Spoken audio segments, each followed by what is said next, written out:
Donc l'exercice que vous avez sur le cahier, c'est la réaction entre l'hydrogénocarbonate de sodium et l'acide chlorhydrique. La première question, c'était quels sont les couples acide-base mis en jeu. D'abord, nous devons écrire les solutions utilisées. Donc, les solutions d'acide chlorhydrique sont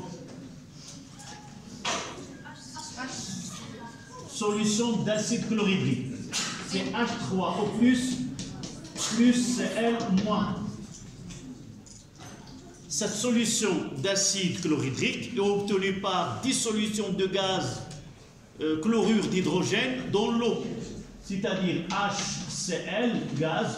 Ce n'est pas la question demandée, mais uniquement, voilà, dans l'eau, on obtient H3O+, plus Cl-, aqueux, et là, aqueux. Là, ce qu'on appelle une solution d'acide chlorhydrique, c'est la dissolution de chlorure d'hydrogène dans l'eau. D'accord? On peut même parler d'une solution de chlorure d'hydrogène, mais le nom le plus utilisé, c'est solution d'acide chlorhydrique. Cette solution, elle est vendue dans le commerce, dans les drogueries. C'est l'acide chlorhydrique, il est vendu. D'accord? On l'utilise pour nettoyer certaines des conduites.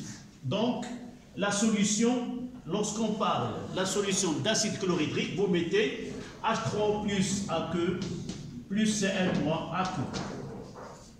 Si on parle, on obtient une solution d'acide chlorhydrique en dissolvant le gaz tel, vous écrivez celle-là et c'est l'équation d'obtention de cette solution.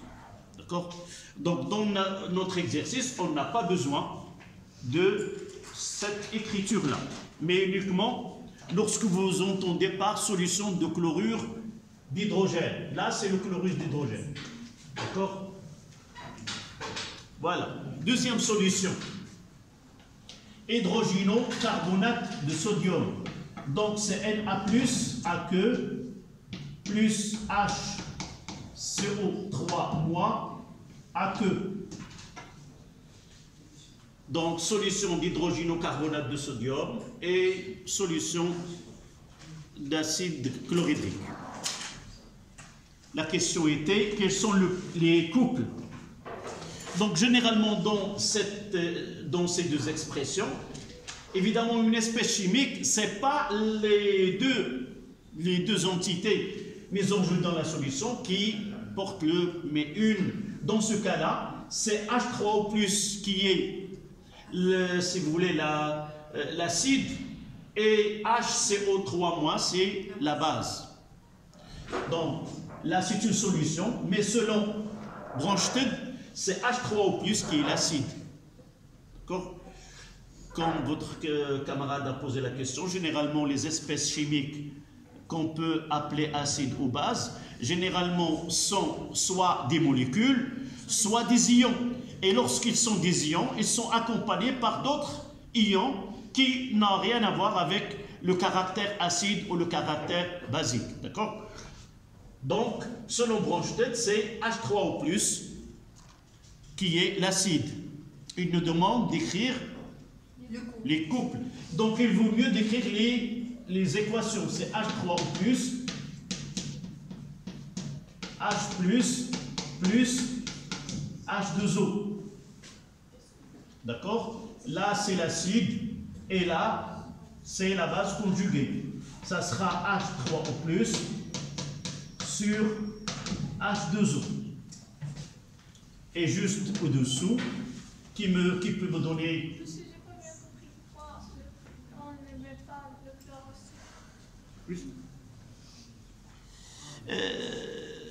J'ai dit, le problème vient de la définition de l'acide et la définition de la base selon Bronsted.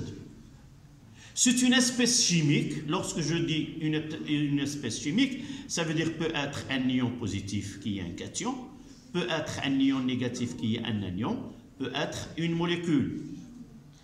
Cette espèce-là doit donner doit libérer H+, et donner un corps qui est son conjugué. Mais là, j'ai H3O plus SCl moi. Donc, je dois chercher l'un des deux. Dans la solution, les deux sont dispersés, ne sont plus liés. Donc, seul celui qui a un caractère acide, qui est capable de libérer un proton H+, qui aura le nom de l'acide. Donc, tous les deux dans la solution. Qui est capable de libérer H+? H3O+. Là, il n'a pas de H+. Donc, selon Bronsted, n'a rien à voir, il ne portera pas le nom d'acide. Donc, il sera ignoré dans l'écriture des équations ou des couples. Je m'intéresse aux espèces chimiques qui sont capables de libérer ou de capter des protons H+, tout simplement. De même ici, je suis devant deux. Lequel est capable de capter un proton H+, c'est celui-là. Na+ ne peut pas capter un proton H+, et le nommer comme base. Donc, le Na+, il accompagne, parce que dans la nature, on ne trouve pas HCO3- seul. Elle est dans un composé qui est l'hydrogénocarbonate de sodium. Et une fois qu'il est dissous, il va apparaître deux espèces chimiques. Na+, il ne s'intéressera pas, s'il te plaît. Il ne va pas s'intéresser aux réactions acide-base, mais c'est HCO3- qui va s'intéresser. D'accord? Donc toujours on aura ce problème-là. On dissout un corps donné, et ce corps-là, il va donner la présence de deux espèces chimiques, et seulement un seul de ces deux, il va jouer le rôle de l'acide ou de la base. Nous avons déjà donné un autre exemple, c'est le chlorure d'ammonium. Cette espèce-là, c'est un sel. Une fois dans l'eau, elle va donner NH4+, plus Cl-. Celui-là, il jouera le rôle d'un acide et sa base conjuguée, c'est NH3. Celui-là, il reste indifférent dans la solution. Il va accompagner ce qui va être comme produit de l'autre côté. D'accord? On va le mentionner dans ce cas-là, même s'il n'est pas demandé. D'accord? Voici la première des choses. Donc, la deuxième, qu'est-ce que je vais écrire? HCO3- plus H+, elle va nous donner H2, je peux l'écrire de cette manière, CO3. Là, c'est l'acide carbonique.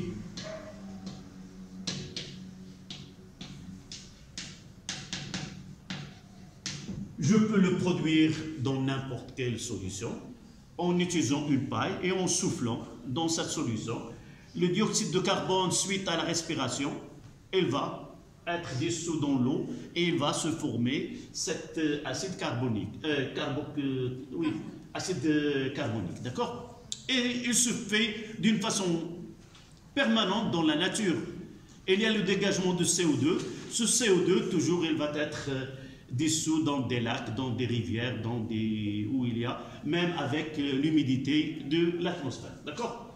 Voilà. Donc, il reste à mentionner le couple entre parenthèses, qui serait H2CO3. Toujours c'est l'acide, quel que soit qu'il réagit d'abord l'acide ou la base, c'est toujours l'acide HCO3 sur HCO3-. D'accord? Voilà les deux couples acide-base. N'oubliez pas qu'il s'agit de l'ion hydrogénocarbonate. Et là, c'est l'acide carbonique.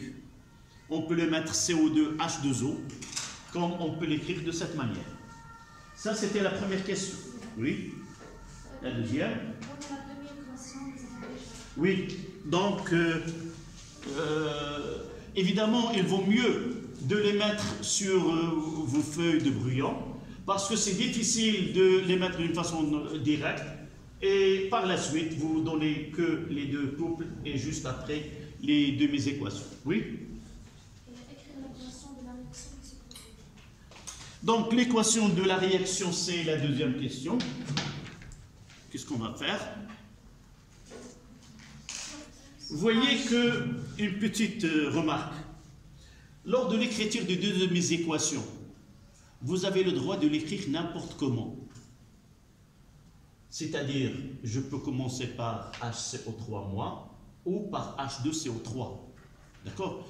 Mais généralement, lorsque j'ai dans un exercice, j'ai par la suite une question qui demande d'écrire l'équation de la réaction, il vaut mieux de respecter ceux qui sont de ce côté-là sont des réactifs dans l'exercice et l'autre côté, ça sera les produits. Pourquoi? En l'écrivant d'une façon ardieuse, comme ça, n'importe comment, je risque de faire une erreur, de prendre les deux et de l'écrire par la suite.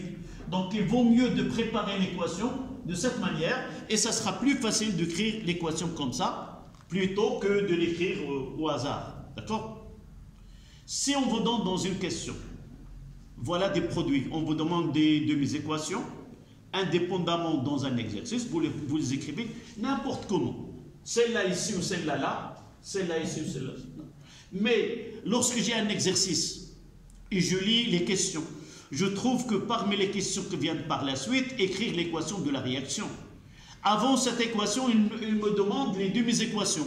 Il vaut mieux de les préparer à écrire l'équation, c'est-à-dire voilà l'équation, je fais la somme de ces deux.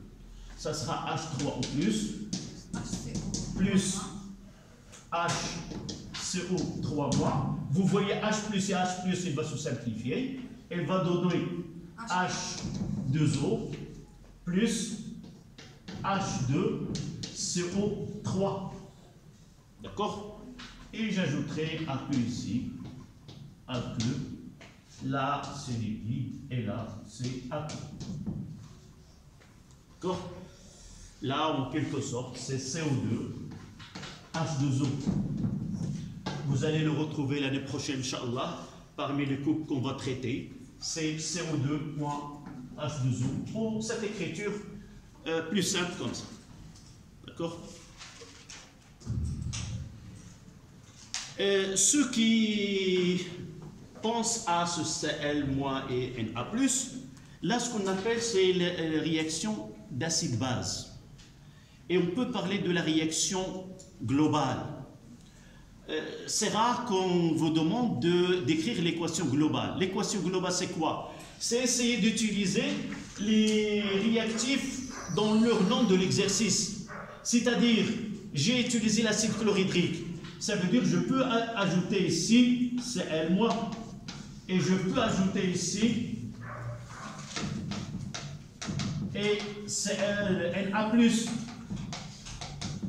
Ces deux-là, ils vont être ici, Na+, plus Cl-.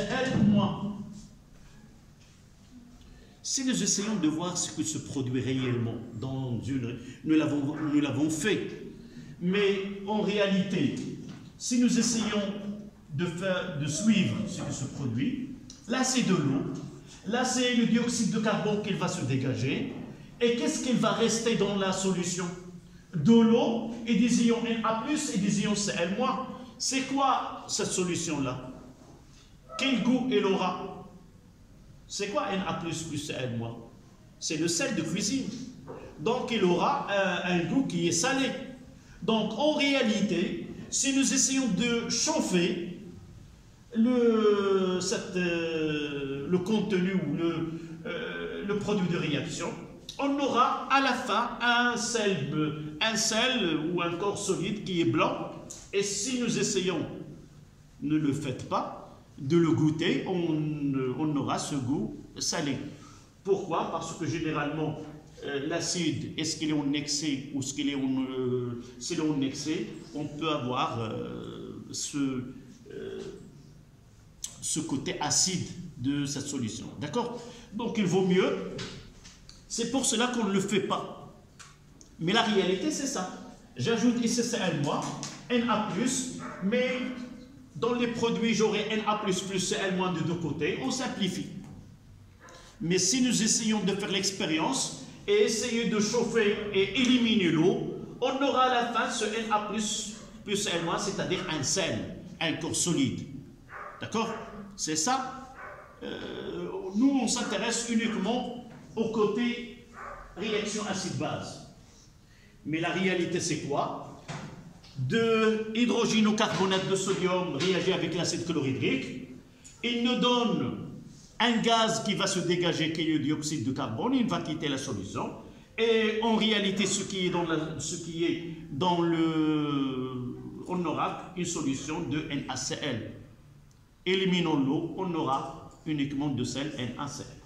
Voilà, pour ne pas poser cette question la prochaine fois sur les ions. Ceci, pour nous, pour le cours, n'a pas beaucoup d'intérêt, mais même si la réalité, c'est celle-là. D'accord? Donc, la question suivante. Donnez le nom de gaz qui se dégage en Oui, donnez le nom de gaz qui se dégage. Oui, évidemment, c'est les dioxydes de carbone. Ça, c'est la question 3. 4. 3. Mais utilisez. La faute, c'est ma faute. Je regroupe des questions en une seule. Là, en réalité, c'était deux questions. Donc là, ça sera 3. Et maintenant, là, c'est 1 et 2. Et là, ça sera 4.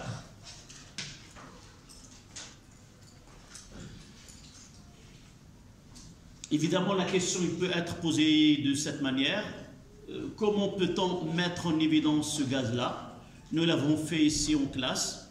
C'est mise en évidence de CO2, c'est par l'utilisation de l'eau de chaud.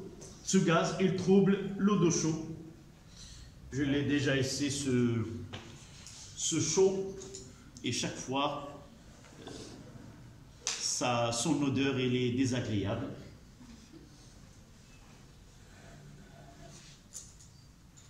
D'accord? Donc, on passe. Donc, le gaz et le CO2.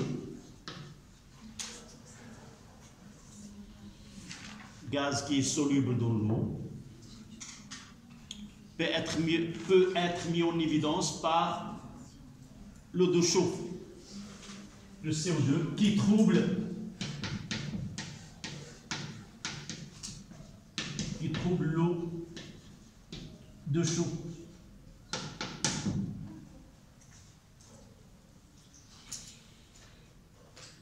Si dans une autre solution il n'y a pas de l'eau de chaud, comment on va penser quel est ce gaz qui... Généralement, vous avez déjà utilisé, je me rappelle ce que j'ai fait il y a plus que 15 ans avec le tronc commun. Généralement, il y a un cours où il y a le test de la mise en évidence de certains ions, et de là, généralement, on ne vous demande pas de faire l'expérience. Vous dites comment caractérise-t-on la présence de CO2 ou le dégagement de ce gaz? Comment peut-on connaître qu'il s'agit de H2? Comment peut-on connaître qu'il s'agit des ions Fe2+? Vous devez connaître les techniques sans les faire. Mais une fois que tu es dans une classe, dans un travail où il y a le matériel, vous n'aurez pas de problème.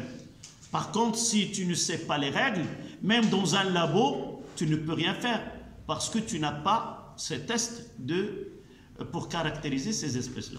Donc vous dites, vous devez comprendre que j'ai le matériel ou non. Mettre en évidence la présence de CO2, c'est à l'aide de l'eau de chaud. À titre d'information, tu dois connaître que nous l'avons fait.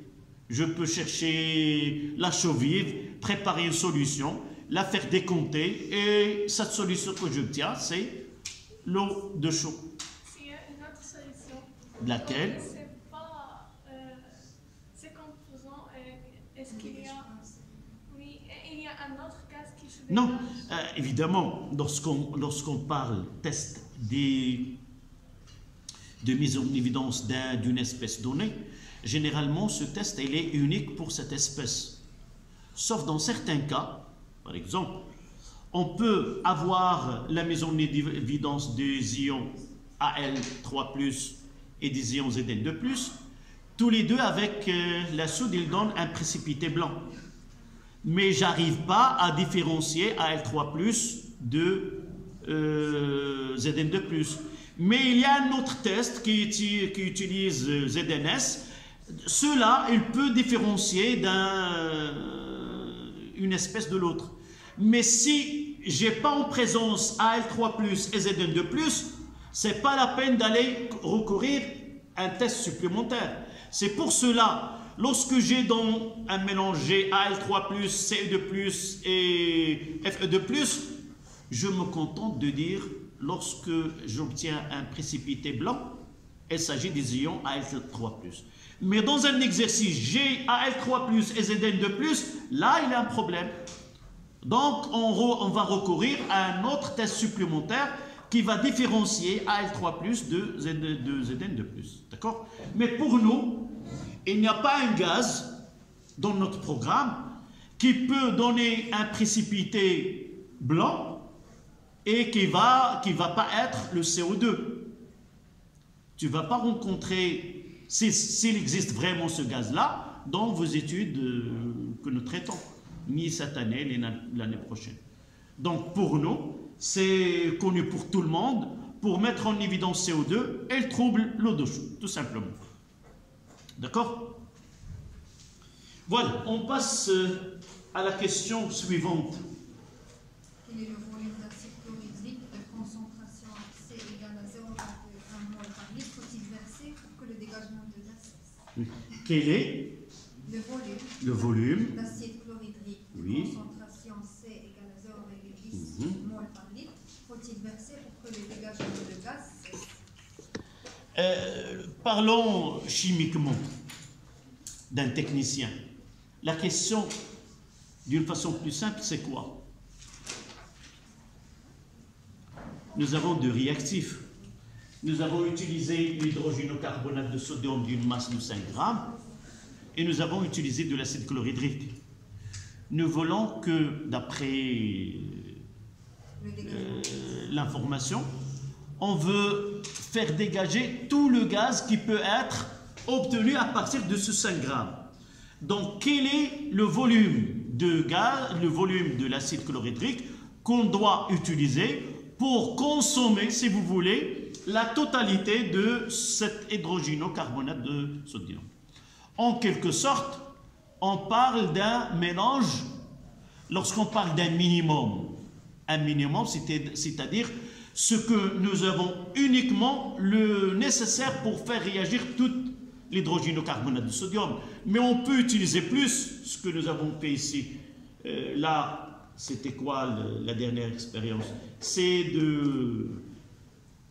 nous avons utilisé cet hydrogénocarbonate de sodium et le vinaigre. La réaction, elle a été totale, mais elle reste ici de l'acide éthanoïque. C'est-à-dire là, on travaille en excès.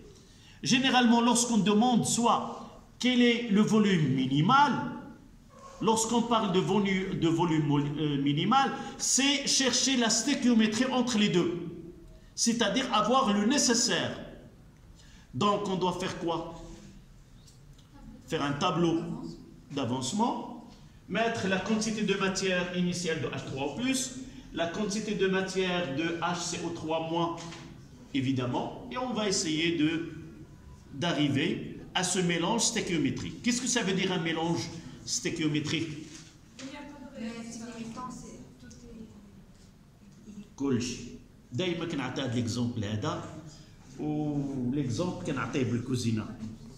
جينيرالمون في الدار ديالنا الناس اللي ماشي اختصاصيين، السيده في الدار ديالها في الكوزينه ديالها عندها قدامها الطحين، عندها قدام الزيت 5 يترو كذا وكتنزل قدامها وكتبقى تاخذ، ومن بعد كدير الحلوه ديالها وداك كيبقى لها الزيت، يبقى لها كذا، يبقى لها كذا، يبقى لها كذا.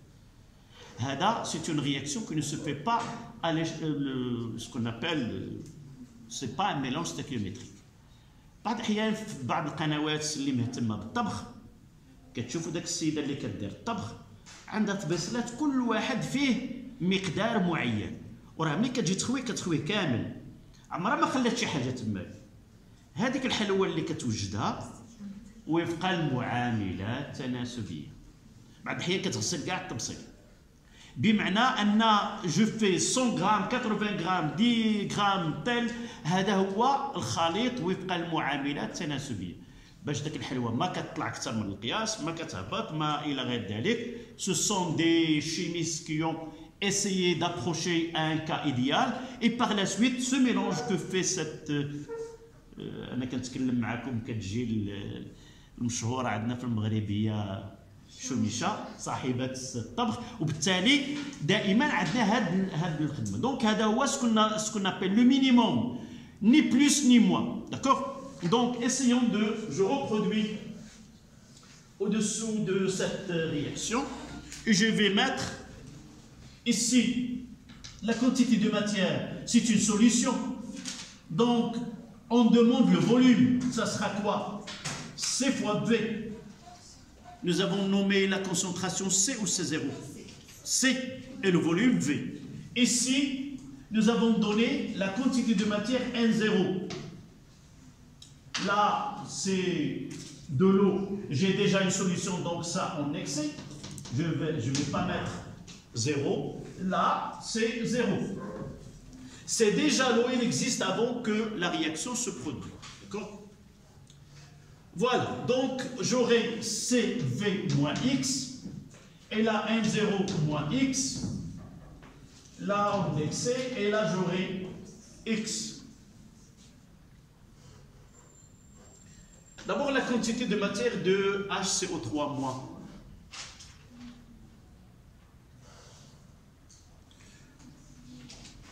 Je dois déterminer, d'abord, déterminons N0. La question simple. N0, c'est la quantité. Ça vient de quoi? De NaHCO3. Ça donne Na plus HCO3 moins là.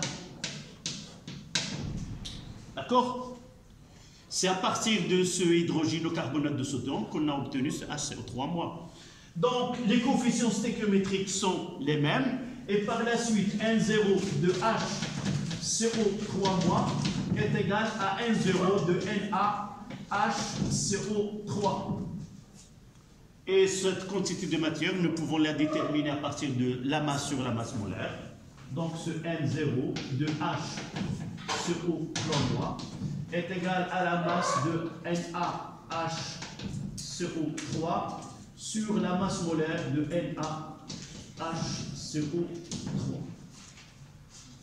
Ça donne combien si vous avez fait combien? 0,175. Vous êtes d'accord? Mol.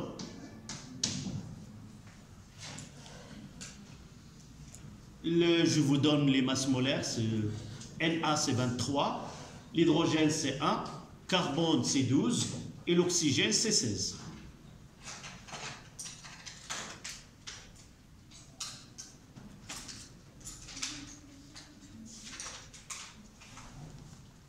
J'ai pas entendu oui, c'est 0,175.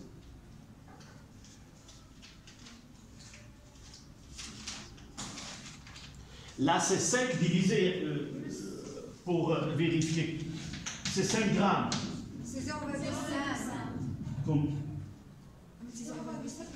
0,175. 0,5.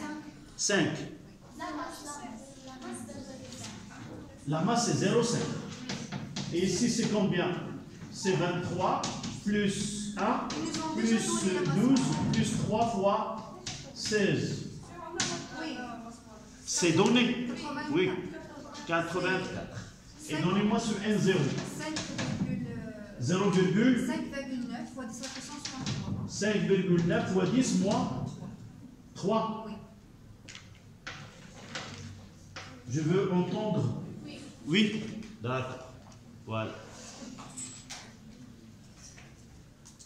Une réaction se fait selon le coefficient stéchiométrique. Je dois écrire ceci. C'est C fois V moins X est égal à 0 et là je mettrai et N0 moins X doit être égal à 0. C'est-à-dire tous les deux. Ça, c'est le minimum qu'on doit avoir. Une fois qu'on détermine le volume, je peux dire un volume plus que telle la valeur donnée. D'accord? Et de là, j'aurai x est égal à c fois v et N0 est égal à x. Ça veut dire que V qu'on cherche est égal, c'est N0 sur C. Il reste à faire l'application numérique. C'est N0, c'est 5 fois 10, 7,9, 10 moins 3. Combien c'est? 0,10. 59 fois 10 à la puissance 33. En litres, ça sera en litres. On peut dire c'est 5,9, 10 à la puissance moins 2 litres. On peut dire que V, c'est 59 fois 10 moins 3 litres. Ça sera 59 millilitres. Ou presque 60. Si vous revenez ici, vous trouvez derrière le 9, c'est quoi? Combien? 5. Donc on peut dire que c'est presque 60 millilitres de cette solution. Mademoiselle, ta question? La question, oui. La question n'était pas très claire. Généralement, on doit lire et relire. Ça veut ce qu'on comprend de la question. On veut plus, c'est ça la phrase clé. On veut plus que le gaz, qu'il reste un réactif qui peut donner un gaz par la suite. C'est-à-dire, on doit épuiser tout le réactif et avoir le maximum de gaz. En quelque sorte, on doit faire la réaction avec le réactif limitant, c'est quoi? C'est dégager tout le gaz, c'est faire réagir la totalité de HCO3-. En quelque sorte, avoir HCO3- comme réactif limitant. Tout simplement. Si on utilise 50 millilitres, on va obtenir un gaz, mais dans la solution, il reste cet ion hydrogénocarbonate qui peut donner par la suite un gaz. Pourquoi? Parce que la totalité nécessite 59. Mais si on n'utilise que 50, elle va rester. Et on peut avoir un dégagement de CO2 par la suite si on utilise davantage de l'acide chlorhydrique. J'ai dit la question n'était pas bien posée, ou plutôt n'a pas été posée comme on le souhaite. Mais généralement, ce langage que vous trouvez, c'est le langage qu'on le parle dans la vie courante. C'est difficile de traduire ce qu'on veut avec un langage chimique qu'on le trouve dans la salle. Donc, toujours, il faut faire un petit effort de comprendre les gens qui ne sont pas des spécialistes dans la matière et essayer de traduire leurs questions comme nous l'avons fait dans cet exercice. Est-ce qu'il reste... Oui? La question suivante. Quel est le volume de gaz dégagé dans les conditions où le volume molaire est à la 24 litres? Oui, donc c'est la question 6. Là, la question, elle est simple. Mais cette question qui est là,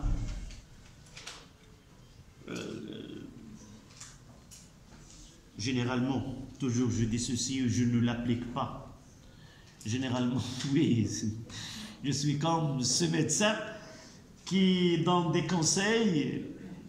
Entre deux patients, il sort au balcon pour fumer ou faire quelque chose comme ça. Donc, Généralement, oui, vous êtes encore jeune, vous devez avoir cette patience-là et vous devez être rigoureux dans votre travail. Donc, je dois relire l'exercice et d'essayer de dégager le maximum d'informations et je dois les faire mentionner dans mes étapes de calcul. Là, on parle d'un gaz dégagé.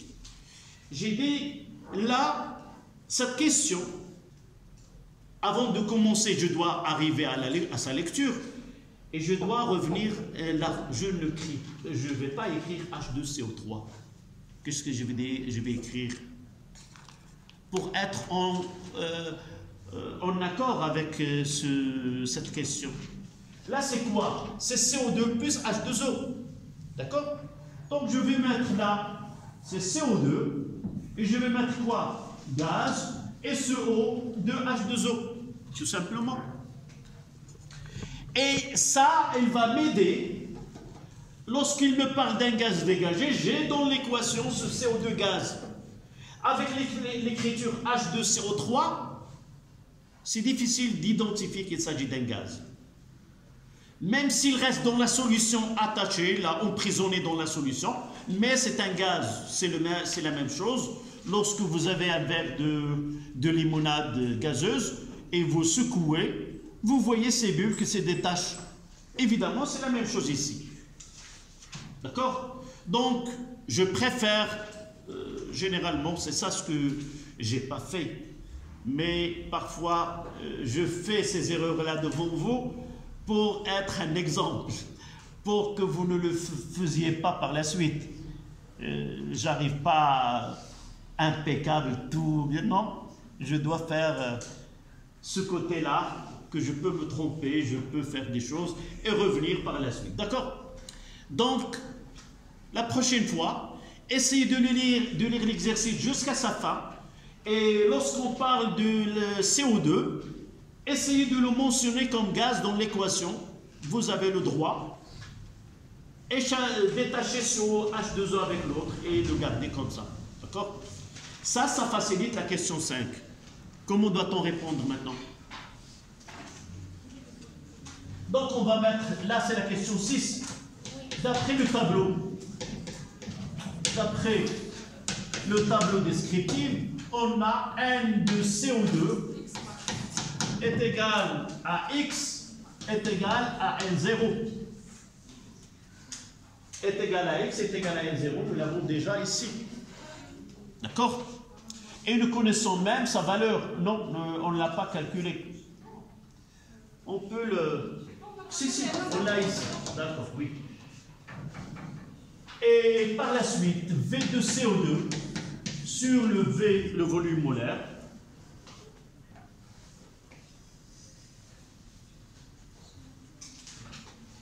V de CO2 sur Vm est égal à N0, ce qui donne que V de CO2 est égal à N0 fois Vm,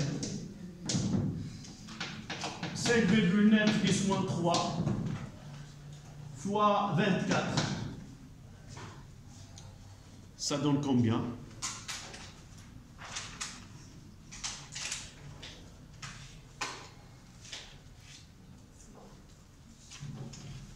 N'oubliez pas que c'est en litres. C'est 141,6 fois 10 à la puissance moins 3. V de CO2, 141,6, on peut dire là, millilitres. Oui. Fois 10 à la puissance moins 3 Oui, fois 10 moins 3 litres, c'est 142 millilitres.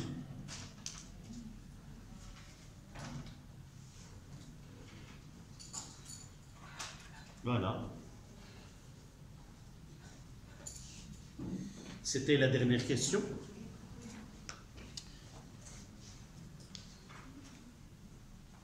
Ce que nous avons fait jusqu'à maintenant, ce sont des exercices relatifs aux premières années.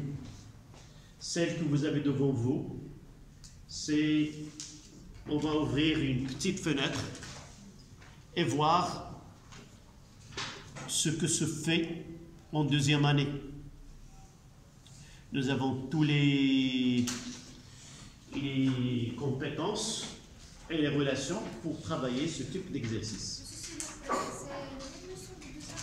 Comment? Oui, on commence, c'est là, lorsqu'on le commencement entre ce qui a été étudié en première année et en deuxième année. D'accord? On travaille sur un tableau descriptif, on parlera de taux d'avancement et la traduction de ce taux. Donc on va essayer de faire une petite introduction.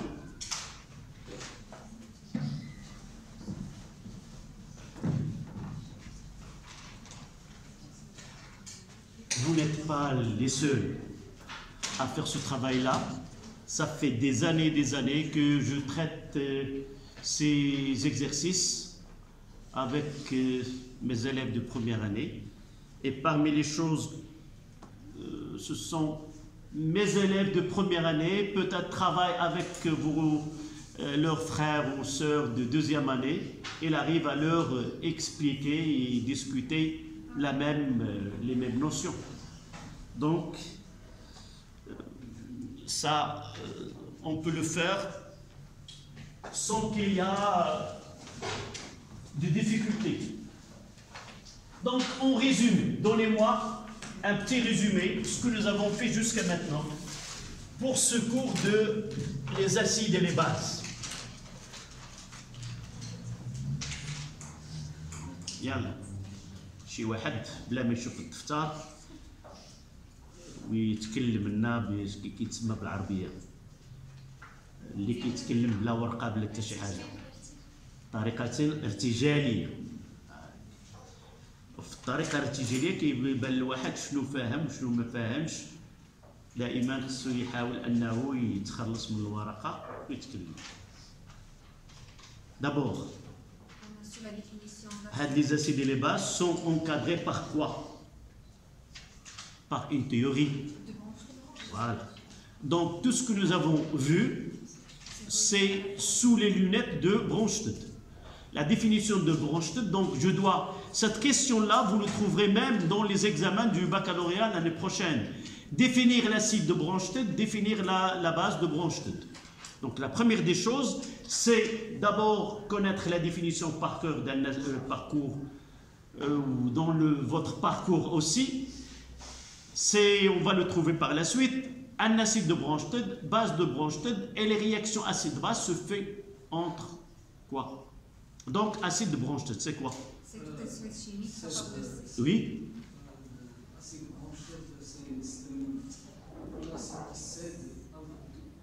D'abord, on utilise, il y a des mots-clés, des mots techniques. Espèce chimique. نوع كيميائي. Et là, pour résumer, pour ne pas être dans le cas particulier, il peut être ion, molécule, cation, anion ou molécule. Donc, c'est une espèce chimique capable de libérer un proton H+, au cours d'une réaction chimique. Et la base, n'essayez pas de dire un ou plusieurs. Évidemment, il suffit de dire libérer un proton H+. D'accord? Une base, selon Bronsted, est une espèce chimique capable de capter un proton H+, au cours d'une réaction chimique. Réaction acide-base, c'est quoi? C'est une transformation chimique qui se produit par transfert de protons.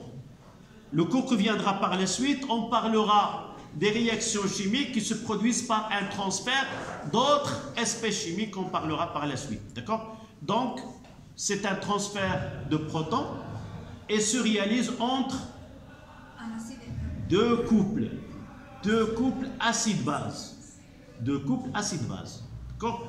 Donc, ces couples, ils ont un symbole, toujours l'acide sur la base, et nous écrivons l'expression générale. On utilise HA comme acide et sa base conjuguée c'est A-. Comme on peut utiliser une base B et l'acide conjugué c'est BH+, est toujours cette écriture que HA réagit au A-, toujours le symbole est de cette façon. D'accord? Là, on va passer à ces acides. Nous avons les acides ou les bases. On peut dire il y a des acides qui sont forts et il y a des acides qui sont faibles. Comment peut-on définir la force d'un acide? Si un acide réagit avec l'eau et cette réaction elle est totale, dans ce cas-là, on dit un acide qui est fort. Et comment, par des exercices, mettre en évidence qu'un acide elle est fort? Généralement, tout ce que nous avons traité des réactions chimiques qu'on peut dire à l'avance, généralement toutes les réactions que vous avez étudiées, ces réactions ont été considérées comme des réactions totales. Ça veut dire quoi? Ça veut dire que la fin de cette réaction, soit qu'un des réactifs a été consommé totalement, soit les deux ont été consommés mutuellement, et lorsqu'ils sont tous les deux consommés mutuellement, c'est une réaction qui se fait au coefficient stöchiométrique. Les deux consommés, réaction stöchiométrique. Et on ne parle pas de réactif limitant. Lorsqu'on a un réactif en excès et l'autre limitant, dans ce cas-là, on parle dans ce cas-là. Donc, ça c'est la réaction qui est totale. Nous avons un outil qui permet de suivre une réaction et dire s'il est total ou non. On parlera de taux d'avancement. نسبة التقدم في جميع المشاريع اللي كتكون دائما يمكن كتسمعوها في الاخبار كنتكلموا على مشروع ديال اصلاح مثلا الملعب ديال طنجة وكنقولوا اننا متقدمين فيه او كذا ب 70% 80% ولا غادي نبداو نديروا مشاريع الى غير ذلك واحد الاصلاحات وكنقولوا الان راه الا تبعتوا قبل من الموندياليتو كان كيقولوا الان 60% زادوا جوانب زادوا الكراسة إلى غير ذلك. On parle que le taux d'avancement, si vous voulez, est 80%, 95%. Avant le jour J, elle est à 100% et on peut le délivrer au FIFA. Donc, il y a un suivi d'une réaction chimique à l'aide de ce qu'on appelle un taux d'avancement. Dans ce taux d'avancement qui est taux, c'est X final sur X max. Il y a l'avancement final. L'avancement final c'est quoi? À chaque instant كنمشي وكنمشي ندير زياره للمكان وكنشوف كندير الحساب ديالي كنقول راه 70% انطلاقا من دراسه. نفس الشيء. Pour avoir X final, il faut faire des mesures. Et nous avons la mesure de pH. Donc, on va traiter l'exercice que vous allez voir ici. Si on veut demander la nature de la réaction et le taux d'avancement, on doit aller à calculer l'avancement final et toujours l'avancement final elle est lié à une mesure. Soit qu'on mesure quoi dans notre programme? Le pH, soit le dernier exercice que vous avez sur la feuille. Non, sigma. La conductivité de la solution. Donc le pH ou la conductivité sigma nous permet de déterminer une valeur expérimentale qu'on appelle finale. Et il y a une valeur qui est théorique, qui est max. On les détermine à partir de l'équation. D'accord? Donc 5 minutes et on va essayer de commencer.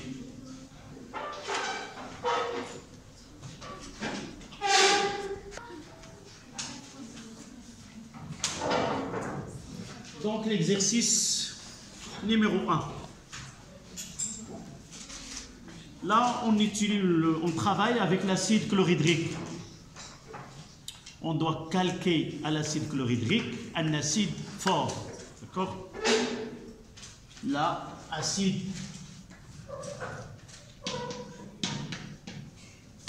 Un acide fort. Donc, la première question. Nous avons deux solutions. Une solution SA de volume V1 5 ml et de concentration molaire C1 0,5 mol litre moins 1. Et une solution S2 d'acide chlorhydrique de volume V1 égale à 20 ml de pH 1,3. Écrire l'équation de réaction chimique d'acide chlorhydrique et l'eau. c'est comment préparer une solution d'acide chlorhydrique. D'accord?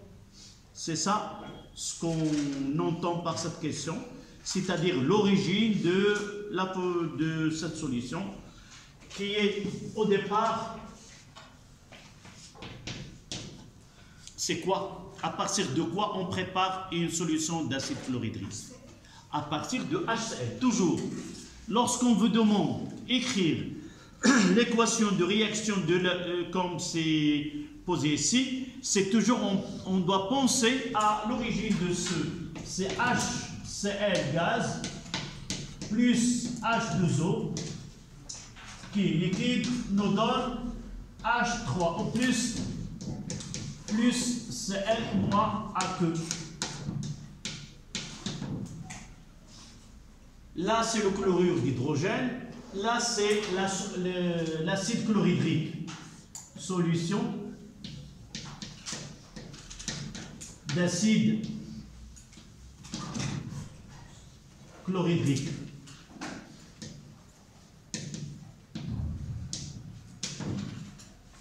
Et là, c'est le chlorure d'hydrogène. Là, ce C doit être majuscule.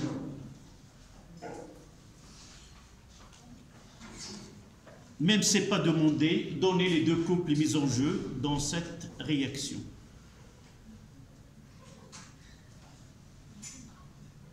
Là, il a la forme de HA, donc ça sera l'acide. C'est HCl. Le conjugué de HCl, c'est L-. Et là, l'acide, ça sera base sur H2O. Et là, H3O+. Voici les deux couples mis en jeu au cours de la préparation d'une solution d'acide chlorhydrique.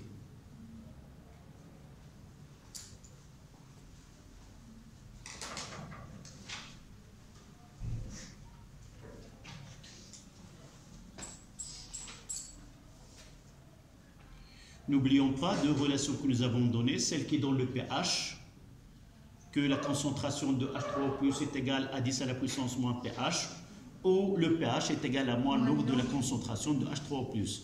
Et même, nous avons ajouté une relation que la concentration de H3O+ pour la concentration de H- est égale à une constante qui est 10 à la puissance moins 14. واخا ما عندناش الحق حتى شي واحد ما يدخل لعندنا ويقلب لنا الدفاتر ديالنا واش عندكم الحق ولا لا. مي لاني بروشين ان شاء الله نكونوا تدربنا على هذا النوع من لي كيسيون. داكور. دونك لا دوزيام كيسيون سي calculer la quantité de matière de H3O+ pour chaque solution. Déduire la concentration molaire de mélange et par la suite, on demande de calculer le pH. Calculer la quantité de matière de H dans chaque solution. Donc, dites-moi comment on commence par la solution SA. Oui.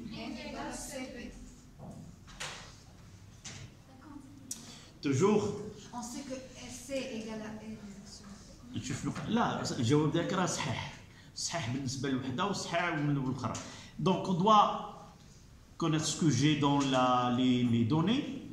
D'abord j'ai le volume et j'ai la concentration. Et quand tu viens de dire que N1 ça sera C1 fois V1. Donc pour la solution SA, donc nous avons de là, vous voyez que C1 V1. N1 est égal à C1 V1 qui est égal à 5 fois 10 moins 3 fois 0,5 et ça donne 2,5 10 moins 3 mol. 2,5 fois 10 à la puissance de 3 mol. Donc N1 est égal N1, c'est la quantité de matière qui est égale à N de H3O+, qui est égal à 2,5 10 moins 3 mol. Voilà. Pour la solution S1. Pour la solution S2.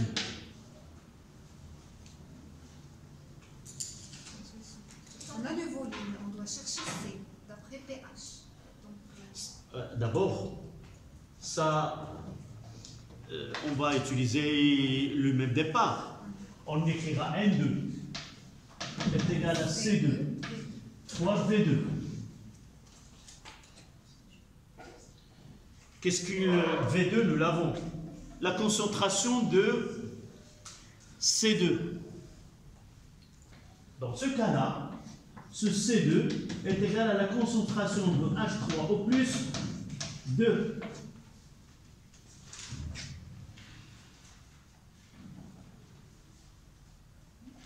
Là, pour un acide fort, C est égal à la concentration de H3O+.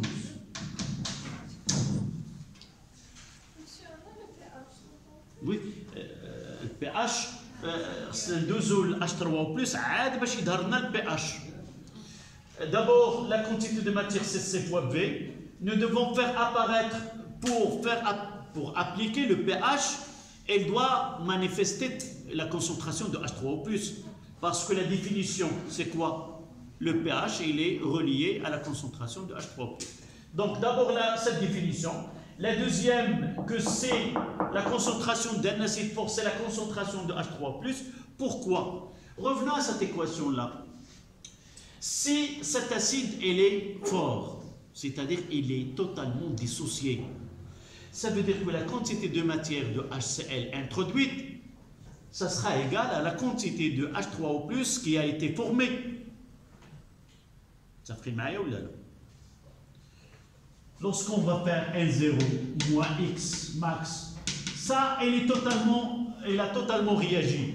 Ça veut dire que la quantité de matière finale, comment elle est égale à 0. Et par la suite, la quantité de matière qui va être formée, c'est celle qui a été introduite. Et par la suite, la quantité de matière est égale à la quantité de matière de HCl introduite est égale à la quantité de matière de H3O+ formée. Si nous divisons par le volume, j'aurai la concentration introduite de HCl, qui est C, est égale à la concentration effective de H3O+. On a déjà parlé de ce C et de cette concentration. Vous vous rappelez la différence entre les deux? Celle, lorsqu'on met C, c'est une concentration introduite d'une espèce donnée. À un instant donné, nous avons fait introduire une quantité de matière dans un volume donné et ça donnait une concentration introduite, ensultée. Mais est-ce que ce qui a été introduit dans l'eau, par exemple ici, a totalement dissocié ou elle est restée là à l'intérieur de solution sans qu'elle réagisse totalement? Mais lorsque l'espèce là, elle est forte, un acide fort, elle est totalement ionisée, totalement dissociée. On ne trouve jamais des molécules de HCl dans l'eau. Au contraire, pour le CO2, lorsqu'on introduit, elle peut réagir, mais elle peut rester sous forme de CO2 à l'intérieur sans qu'il se transforme. D'accord? C'est ça la différence. Donc, lorsqu'on parle d'un acide qui est fort, la concentration introduite de cette qui est C, elle est la concentration effective de H3O+. Tout simplement, mettons que la quantité de matière qui a réagi de HCl est égale à la quantité de matière de H3O+ qui est formée. Pourquoi? Parce que tout qui a été introduit, il a réagi. D'accord? Donc de là, et je vais passer à ce N2, est égal à V2 fois la concentration de H3O+, 2. Et là, on va introduire ce pH. Nous savons que la concentration de H3O+, est égale à 10 à la puissance moins pH. Ça, c'est une définition, nous l'avons donnée. Et on arrive à N2 de H3O+, est égal à V2 fois 10 à la puissance moins pH2. Il nous reste à faire l'application numérique. C'est 10 à la puissance moins 1,3 qui donne 0,05 moins. Donc, ça sera 0, c'est 20 fois 10 moins 3, fois 10 à la puissance moins 1,3, et ça donne 1 fois 10 à la puissance moins 3 mol. 1 Fois 10 à la puissance moins 3. fois 10 moins 3 mol. Je veux que quelqu'un... Oui. Donc c'est 1 millimol. Ça, c'est la quantité de matière de H3O+, dans la solution 2. D'accord?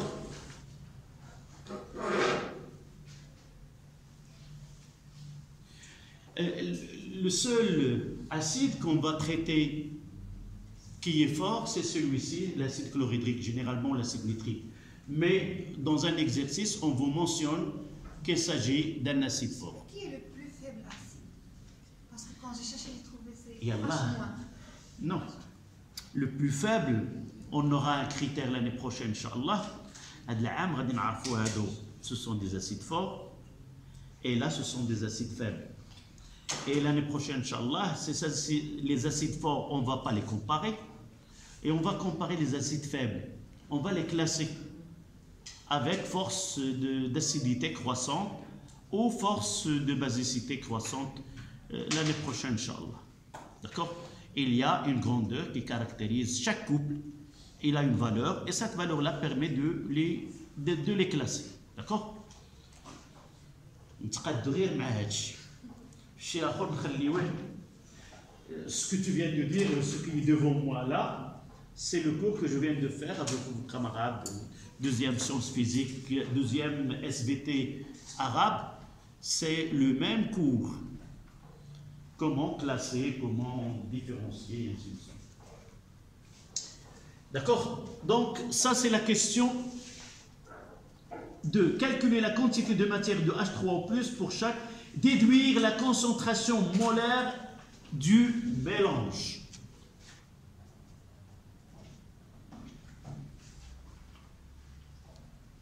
Déduire la concentration molaire du mélange. Alors le mélange, lorsqu'on fait un mélange, il y a deux choses qui peuvent y avoir. Lesquelles? Non, lorsque je mélange. Voilà.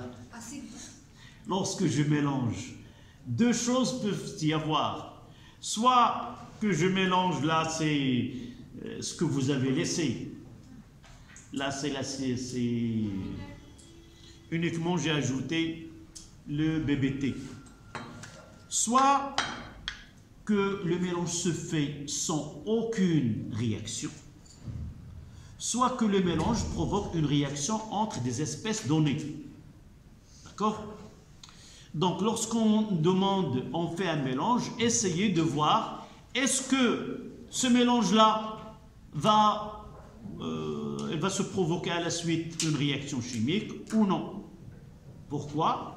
Parce que si une réaction chimique se produit, il y a des espèces qui vont disparaître et formation d'autres. Si rien ne se produit, c'est facile de calculer la concentration des espèces après le mélange. Ça sera la quantité totale divisée par quoi? Par le volume total. Et là, c'est un cas qui est simple. On verra par la suite, lorsqu'on vous donne une réaction chimique, de donner la concentration après cette réaction. Donc, au résumé, c'est quoi? Lorsqu'on parle de mélange, il faut se méfier. Est-ce qu'il se produit une réaction chimique ou non? Là, est-ce qu'il va se produire une réaction chimique? Vous avez tous les moyens de répondre. C'est pas difficile. Elle ne va pas se produire. Pourquoi? On est dans le cours, dans quel cours? Acide-base. Donc, si une réaction se produit, ça nécessite quoi? Oui, d'abord, les noms. Ça demande quoi? Un acide et une base. Si je mélange un acide avec un acide, rien. Base avec base, rien. est-ce que dans ce cas-là, vous avez S1 et S2, est-ce qu'une réaction se produit? Non, parce que je mélange deux solutions acides. Donc, aucune réaction ne se produit. Et par la suite, la question, la quantité de matière finale, ça sera la somme des deux. Parce qu'il n'y a aucune réaction qui va diminuer les réactifs et reformer des produits. D'accord? Donc, cette deuxième question, calculer les quantités, on continue la concentration à la ligne. Pour déduire la concentration du mélange, pour déduire la concentration du mélange S1 et S2, pour déduire la concentration du mélange S1 et S2,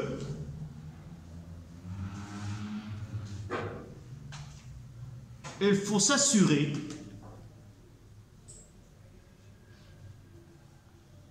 s'il y a une réaction chimique ou non. S'il y a une réaction chimique ou non.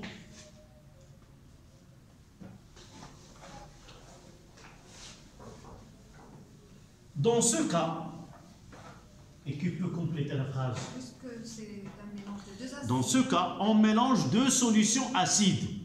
Dans ce cas, on mélange deux solutions acides. Et dans ce cas, on mélange deux solutions acides. Et aucune réaction ne se produit.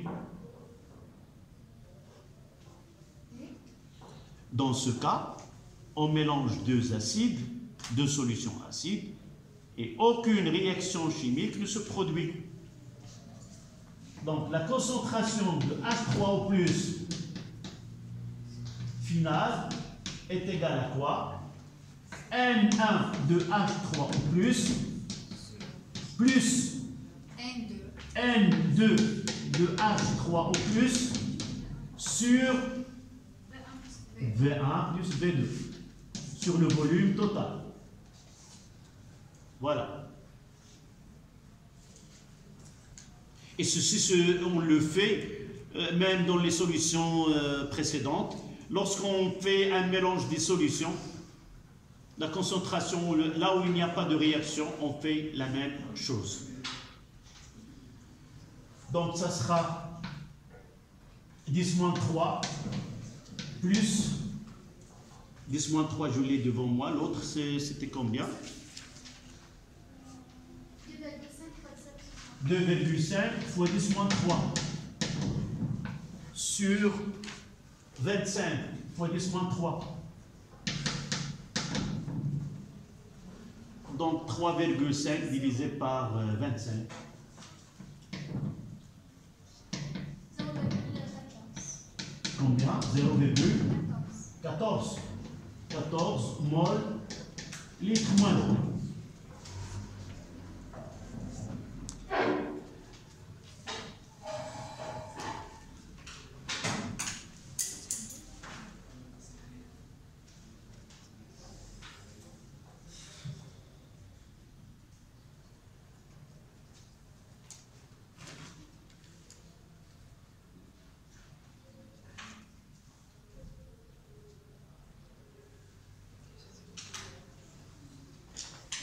Oui. V1 plus V2, c'est 20. C'est 20 et 5. N'est-ce pas? 5 millilitres et ici 20 millilitres. Oui, 0,14. Je convertis en litres parce que la concentration mol par litre. C'est exact, c'est 0,14? Oui. D'accord. La troisième question, c'est facile.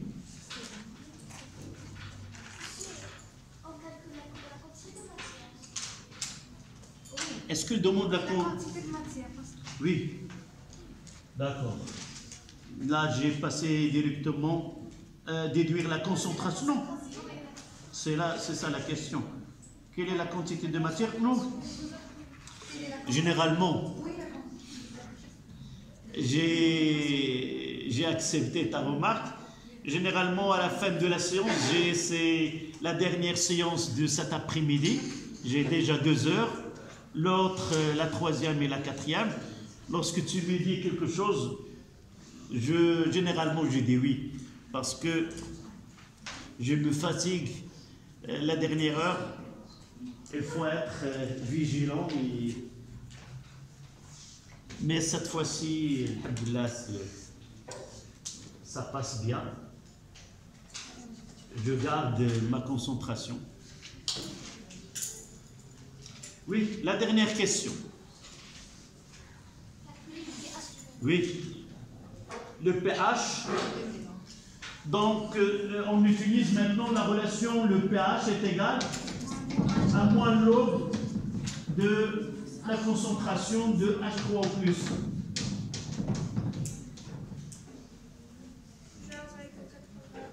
Ça donne combien? pH est égal à moins log de 0,14. 0,85. Donc pH 0,85. Une petite remarque. Généralement,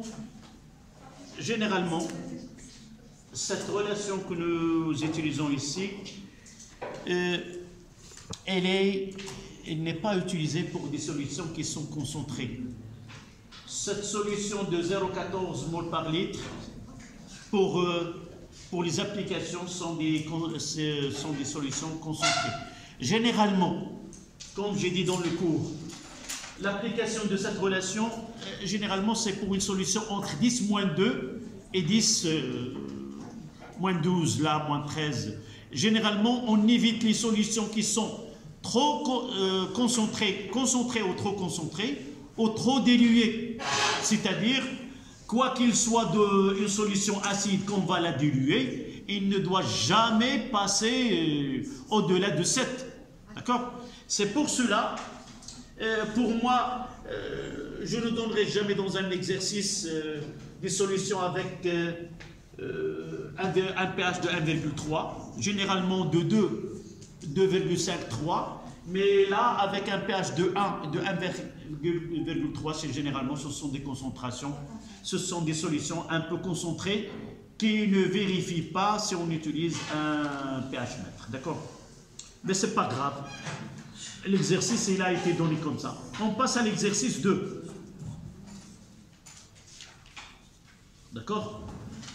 Là, on va essayer de faire un tableau et de calculer ce taux d'avancement.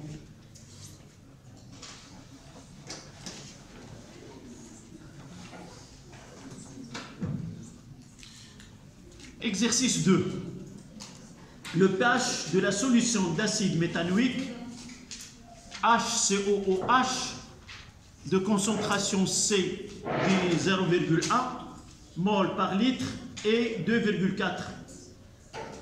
Écrire l'équation de la réaction chimique d'acide méthanoïque avec l'eau. Dresser un tableau d'avancement de la réaction chimique. Montrer que la réaction chimique n'est pas totale. On parlera ça. Montrer puis calculer les concentrations finales des ions en solution à l'état final de la réaction. On néglige les ions H-. D'abord, cet acide qui est l'acide méthanoïque est connu sous un autre nom qui est l'acide formique.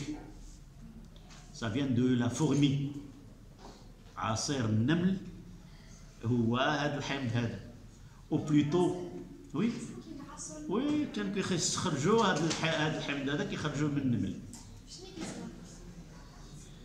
Peut-être je vais vous envoyer une guerre entre des fourmis. Oui, une guerre. Une guerre. عجبتك هذه la guerre entre les fourmis.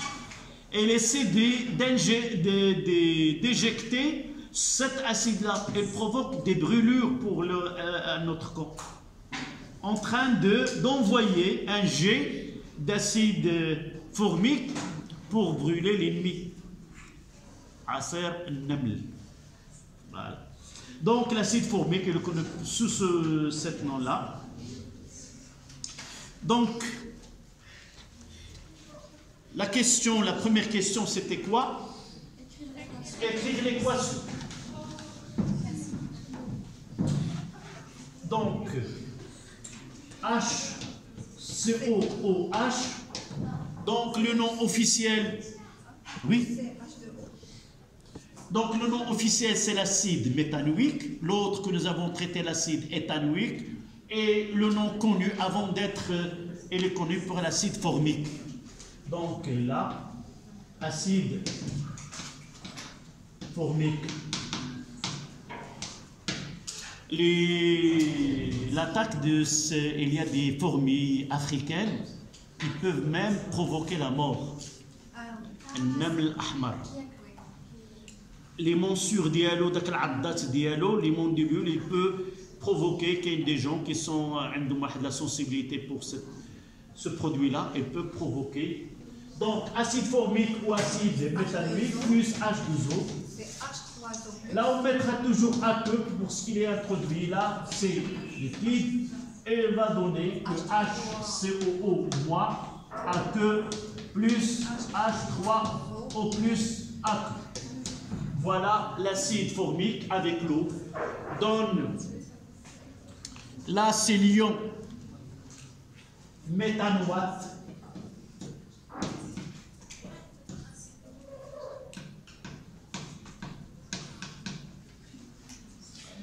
Ion méthanoate, ion hydronium, l'eau et l'acide méthanoïque.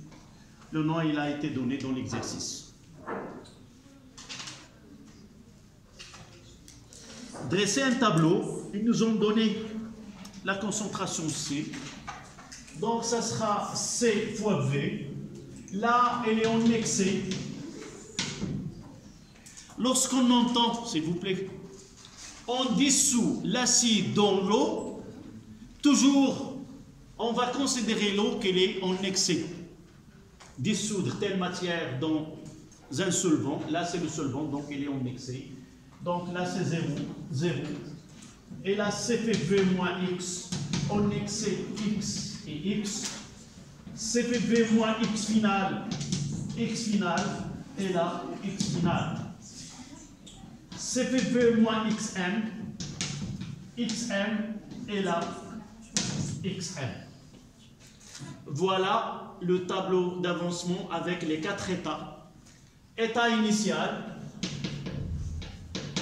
état intermédiaire ou au cours de temps, intermédiaire,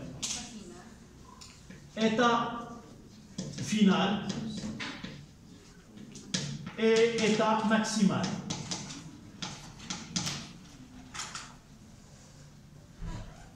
Qu'est-ce que ça veut dire l'état final?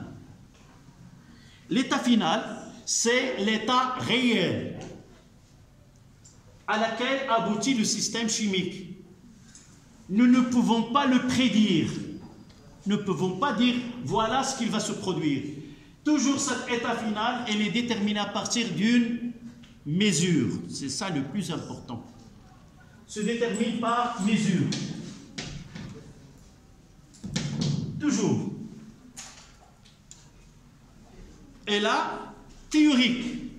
Celle-là, elle est théorique. Je peux le connaître à l'avance. Là,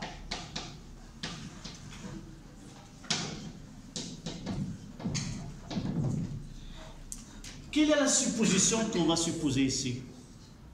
On va supposer que ce réactif-là a été consommé totalement. Qu'elle soit réellement ou non, c'est ça la supposition. C'est-à-dire, toujours, dans où il y a l'état maximal, on mettra est égal à 0. Toujours. Toujours. Là, non. On doit faire une mesure. Et dans notre programme, il y a 2 mesures. Soit le pH, soit la conductivité sigma. D'accord?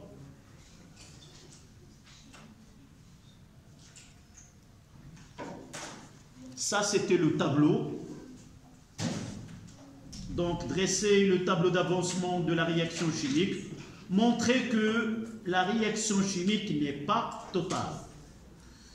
Donc, connaître l'évolution du système, on utilise, le moyen qu'on utilise, c'est le taux d'avancement. Taux, c'est x final sur x max. Le taux d'avancement. Là, c'est l'avancement final.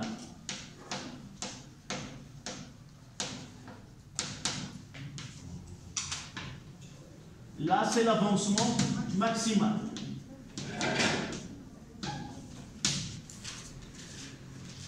Taux égal à 1,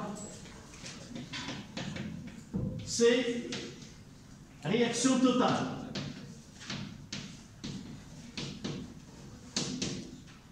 Taux inférieur à 1, réaction limitée, c'est-à-dire non totale. Ça veut dire quoi? Apparemment, la réaction s'arrête et on va trouver dans l'état final l'acide formé de l'eau, HCO3- et H3+. C'est la réaction n'est pas totale. Si elle est totale, on ne va pas trouver ce produit-là, ce réactif. Elle sera consommée totalement. C'est ça la différence entre réaction totale et limitée. Total, ça veut dire que le réactif limitant, qui est HCOOH, il n'existera plus à l'état final. Elle est totalement consommée. Si j'arrive à avoir 1, ça veut dire qu'il est consommé. Un taux inférieur à 1, ça veut dire qu'il reste le HCOOH à la fin de la réaction. Et c'est pour cela qu'on dira la réaction elle est limitée. Limitée parce que, pourquoi? Tout simplement parce qu'un réactif ou les réactifs restent en présence à l'état final. Donc, il n'est pas allé jusqu'à son état maximal, si vous voulez. C'est ça ce que vous devez chercher. Et la x finale, elle est liée à une mesure. Et x maximale, on le connaît de l'avance. C'est facile de la connaître. D'accord? Oui. Oui, شوف جو في كندير واحد الخليط تفاعلي. ملي كندير اللي جديد علينا شنو هو اننا سوالفنا دائما ملي كندير واحد التفاعل كنقبط هذا الكاغيط هذا وكنحرقو، النهايه ديال هذاك هو الكاغيط كامل كيتحرق. ولكن بعض الاحيان يمكن ذاك الكاغيط ما يتحرقش كامل، يبقى واحد الطريف. داكوغ؟ اذا حنا هنا غادي ندخلوا بدينا في واحد النوع من التفاعلات الكيميائيه اللي غادي يكون عندي المتفاعلات ها هما دول المتفاعلات بجوج، ولكن رغم ان وجود المتفاعلات بجوج غادي يجي واحد الوقت اللي التفاعل غادي يوقف وغادي يبقى لي المتفاعلات وغادي يكون النواتج. علاش هذه الحاله غادي نشوفها العام الجاي ان شاء الله. ولكن حنا بصدد انني يمكن لي الان نعرف هذا التفاعل واش كيمكنني يمشي الحاله القصوى ديالو. شنو هي الحاله القصوى؟ هو اما بجوج بهم غادي يتسالاو ولا غادي يتسالى واحد. لكن ملي كنقول اذيب في الماء راه واحد عمره ما غادي يتسالى. اذا اذيب هذا الحمض في هذا يعني هذا هو المحيط، هذا هو اللي غادي يتسالى. اذا بالنسبه لي غادي نعتبر ان هذا هو كندير الحالات وخصني نحدد اكس فينال ونحدد اكس ماكس، ندير النسبه ديالهم خرج لي واحد راه تفاعل كلي، خرج اقل من واحد يعني انها التفاعل جزئي ومحدود ما مشاش النهايه ديالو. العام الجاي غادي نقولوا علاش ما مشاش بحال الحاله ديال حمض الكلوريدريك. حمض الكلوريدريك مع الماء كيمشي حتى النهايه ديالو ما كيبقاش اس ال. داكوغ؟ كاينين انواع هكا وكاينين انواع. يمكن يعطيونا واحد التمرين اللي غادي نوصل للطو كيساوي لواحد تقول ليه التفاعل كلي وغادي يكون اختفاء ديال هذا المتفاعل. نعم. شنو هي؟ وي كاين لو تو دافونسمون وكاين لافونسمون. انت كمهندسه غتمشي لواحد المنشاه قيده الانشاء، ملي كتدخل كتقول لافونسمون ها غادي نتكلم على لافونسمون. كتقول الدروج صوبوا مثلا لي كويزين، لكن لي صالون مازال ما داروش القبص. هذاك كتعطي دي زافونسمون. شنو هما لافونسمون؟ وهاد اكس راه تصوب تزلجت الارضيه، ما تصوبش القبص. ولكن ملي غادي تجي لو طو دافونسمون غادي نجي لعندك اسيدي نقول لك انا هذا المشروع فين وصل؟ كتقول لي 50% تصوبت منه.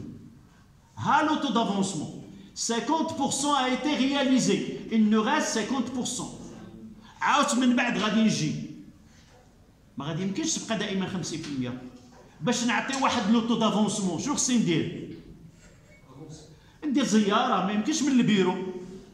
ها علاش كنقولوا اكس فينال. كومون اون دوا فير دي ميزور، اون دوا فيزواليزي سو كو نو سويفون. غادي نمشي غادي نقول تصوب القبص، تصوب الزليج، تصبغت الدار، كل شيء. غادي ندير واحد التقرير نقول الدار واجده 100%. لافونسمون اي 100%. دونك تو بو بروندر تاخذ الدار ديالك وتسكنها، ما كاين حتى شي مشكل. دونك ان افونسمون سي كتعطيك واحد الحاله شنو كاين، ولكن لو طون دافونسمون سي جلوبال، سي فينال. في البعد غادي تكون هذا التحول هذا راه غير 70%، غير 30%، غير 20%، غير 12%. داكوغ. دونك لافونسمون جو بو لو كونيتر ا شاك انستون. هاد السيد الا كان ما عنده شغل نمشي في الصباح وفي العشيه. في الصباح نقولها شنو وقع، في العشيه شنو وقع.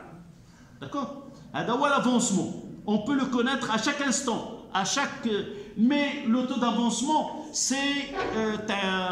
c'est une étude qui est globale. Je dois chercher les canalisations,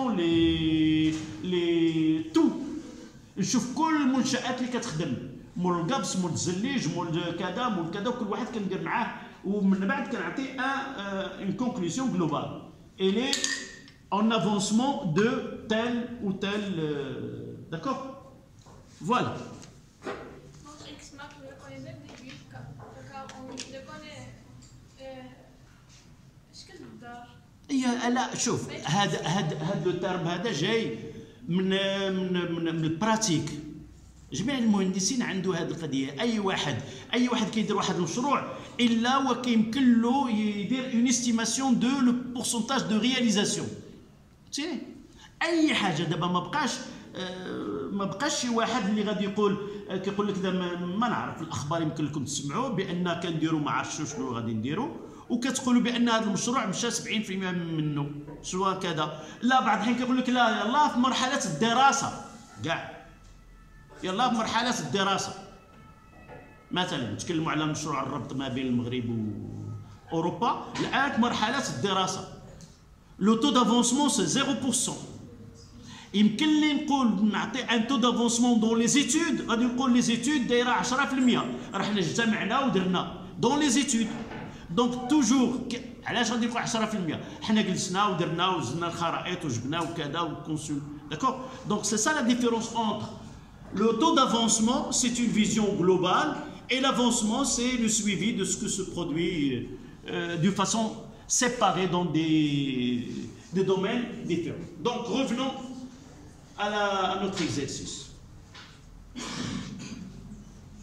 Donc ce x final, toujours il faut lier x final à la mesure.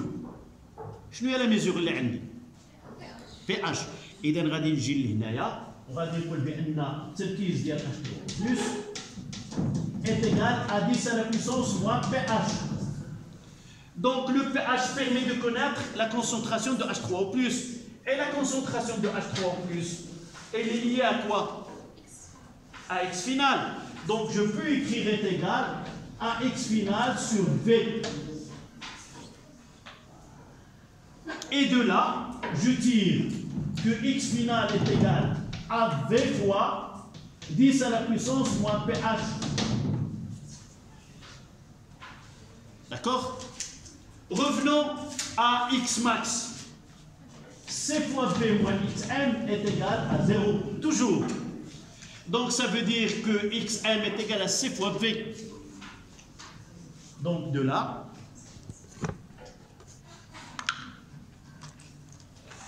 uniquement une fois qu'on traite un exercice, le procédure est le même. Donc dans le prochain exercice, vous n'aurez aucun problème.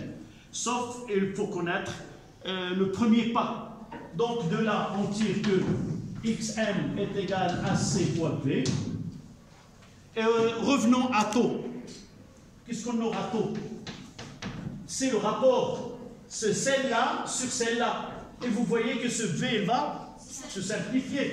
Donc il est égal à 10 moins pH sur c. Voilà taux. Et cette relation-là, elle est toujours applicable lorsqu'on fait réagir un acide avec l'eau. Toujours, elle est applicable. Sauf que le nom de l'acide, il change. Mais toujours, c'est le même procédé, la même méthode. Essayons de calculer ce taux. Combien? 0,03. 4. 0,04. Ça veut dire 4%. Et non pas 100%. Donc il est inférieur à 1. Sa transformation n'est pas totale. Voilà.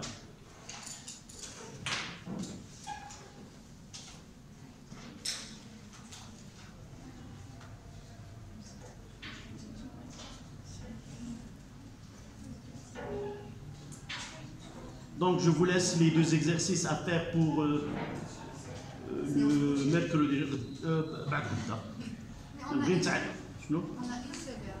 Et l'exercice. وانتم اجيو موجدين وانا نجي موجد ونديرو غير في ساعه داكشي.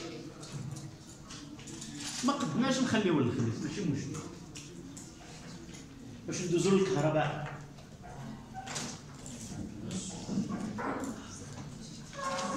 Cette partie elle est uniquement pour les sciences mathématiques. Donc la conclusion ici c'est la réaction entre l'acide métalloïque et l'eau est une réaction non totale ou une réaction qui est limitée. Oui, mademoiselle, quelle est ta question? Non, généralement je lis les visages. La plupart des lectures sont كيجيو صادقين وبعض الأحيان كتكون la lecture. Donc parfois je trouve des questions sur vos visages et c'est pour cela que j'ai demandé. Est-ce qu'il y a une question? Ce qui reste, lorsqu'on trouve que la réaction n'est pas totale, on utilise ce double flèche. On utilise double flèche. Lorsqu'il est total et dans un seul sens, on utilise une seule flèche vers les produits. D'accord? Donc il est, c'est 4%. Sans unité parce que c'est un rapport quantité de matière sur quantité de matière. D'accord? Voilà.